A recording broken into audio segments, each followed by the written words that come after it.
नौजवान तबका मुसलमान होने के बावजूद भी गैरों की नकल कर रहा है, बेदीनी में, इसराफियात में, खेल कूद में जो मुब्तला है, उस नौजवान तबके के दिल में खुदा का खौफ आ जाए। ये जुमा के खुतबात का असल मकसद है। बुजुर्गों के वाक़ियात ही में खुतबा पूरा हो रहा है। इस ये खुतबा नसीहत से अगर खारिज है, अगर इसमें कोई नसीहत नहीं है, यकीनन कल क़ियामत के रोज अटक जाओगे ऐ इल्म वालों।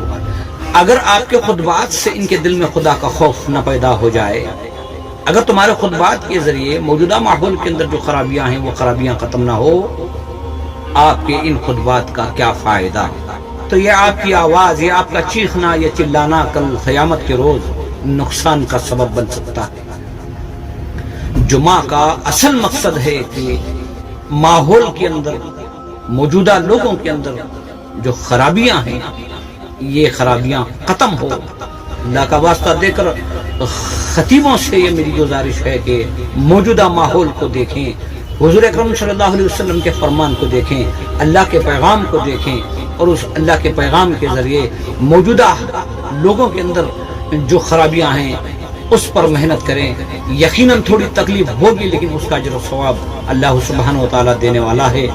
ऐ लोगों, डरो, बहुत देर हो चुकी है, क़यामत करीब है या मौत करीब है, लेकिन हम अपनी अपनी ख्वाहिशों को पूरा करने में लगे हैं।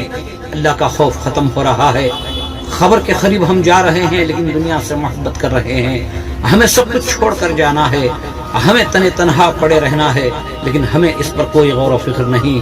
इल्म वालों से कि मौजूदा माहौल के अंदर जो बीमारियां हैं, वो लोग नाराज हों या नहीं, ये अलग बात है, लेकिन अल्लाह सुब्हानहू व तआला के पैगाम को ईमानदारी, अमानतदारी से नौजवान तबके तक, उम्रदराज लोगों तक पहुंचा दो।